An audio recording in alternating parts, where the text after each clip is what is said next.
Welcome to recipes in my way. இன்றைக்கி நம்ம அருமையான சுவையில் எல்லாருமே விரும்பி சாப்பிட்ற மாதிரி ப்ளைன் பிரியாணி தான் செய்ய போகிறோம். தக்காளி இல்லாமல் சீரக சம்பா அரிசியில் நான் செஞ்சுருக்கிற இந்த ப்ளைன் பிரியாணியை எப்படி செய்கிறது, இதுக்கு தேவையான பொருட்கள் என்ன பார்க்கலாம் வாங்க. பிரியாணி பாத்திரத்தில் 3 டேபிள் ஸ்பூன் எண்ணெய் விட்டுக்கலாம். 2 டேபிள் ஸ்பூன் நெய்,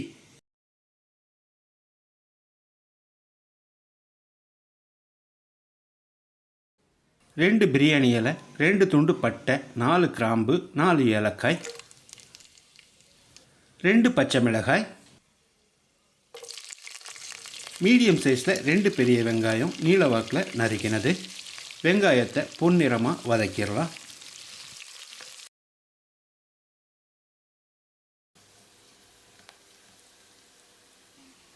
வெங்காயம் நல்லா வதங்கிருச்சு. 2 டேபிள் ஸ்பூன் இஞ்சி பூண்டு விழுது சேர்த்து பச்சை வாசனை போகிற அளவுக்கு ஃப்ரை பண்ணிக்கலாம். இதில் நீங்கள் தக்காளி சேர்க்கணும்னு நினச்சிங்கன்னா வெங்காயம் வதங்கின உடனே தக்காளியை சேர்த்து வதக்கிக்கோங்க.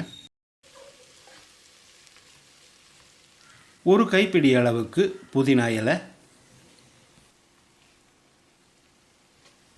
புதினா இலையில் பாதி அளவுக்கு மல்லி இலை, ஒரு 30 செகண்ட் புதினா மல்லியை வதக்கி விட்டுறலாம்.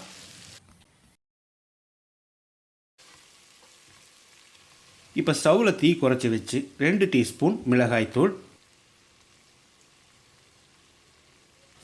2 டீஸ்பூன் கரம் மசாலா சேர்த்து 10 செகண்ட் பரட்டி விட்டுடலாம். கரம் மசாலாவுக்கு பதிலாக பிரியாணி மசாலா சேர்க்கிறதா இருந்தாலும் சேர்த்துக்கோங்க. இப்போ இதோட 100 மில்லி அளவுக்கு தயிரை கட்டி இல்லாத அளவுக்கு கரைச்சி வச்சுருக்கேன். இதை ஊற்றி கலந்து விட்டுடலாம்.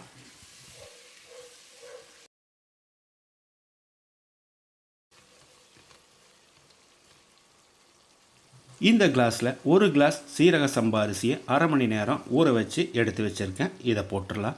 அரிசியோட அளவு 300 கிராம். கப் அளவில் 1.5 கப் வரும்.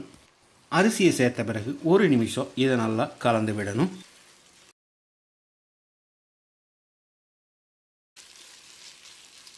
இந்த ப்ளைன் பிரியாணியை நான் தேங்காய் பால் சேர்த்து செய்கிறேன். அரிசி எடுத்த அதே கிளாஸில் 1 கிளாஸ் தேங்காய் பால், அரை கிளாஸ் தண்ணி, அதாவது 1 கிளாஸ் அரிசிக்கு 1.5 கிளாஸ் தண்ணிங்கிற அளவு, 1 டேபிள் ஸ்பூன் கல்லுப்பு சேர்த்து கலந்து விட்டுடலாம். ஒரு 10 நிமிஷம் இதை மூடி வச்சு கொதிக்க விட்டுடலாம். இடையில ஒரு தரம் கலந்து விட்டுடலாம். 10 நிமிஷம் மூடி வச்சு வேக விட்டுருந்தோம். அரிசிக்கும் தண்ணிக்கும் சரியாக வந்திருக்கிற இந்த ஸ்டேஜில் ஒரு பாதி எலுமிச்சம்பழ சாறு புழிஞ்சு விட்டுடலாம். குக்கரில் செய்கிறதா இருந்தாலும் இதே அளவுகள் தான். ஆனால் குக்கரில் செஞ்சால் இந்த அளவுக்கு பிரியாணி உபரியாக வராது. எலுமிச்சம்பழ சாறு சேர்த்து கலந்து விட்ட பிறகு பாத்திரத்தை மூடிடலாம். ஸ்டவ்வில் ஒரு பழைய தோசைக்கல் வச்சு அது மேலே பிரியாணி பாத்திரத்தை வச்சிடலாம். இதுக்கு மேலே ஒரு பாத்திரத்தில் தண்ணி கொதிக்க வச்சுருக்கேன். இதை வச்சு மூடிடலாம். மிதமான தீயில் 10 நிமிஷம் ஸ்டவ் எரிஞ்சால் போதும். அதுக்கு பிறகு ஸ்டவ் ஆஃப் பண்ணிவிட்டு 20 நிமிஷம் தம்மில் இருக்கட்டும். பிரியாணி தம் போட்டு அரை மணி நேரம் ஆச்சு. இப்போ திறந்துடலாம். மணக்க மணக்க அருமையான சுவையில் நம்மளோட ப்ளைன் பிரியாணி ரெடி ஆயிடுச்சு. எந்த அளவுக்கு இது உதிரியாக வந்திருக்குதுன்னு பாருங்கள்.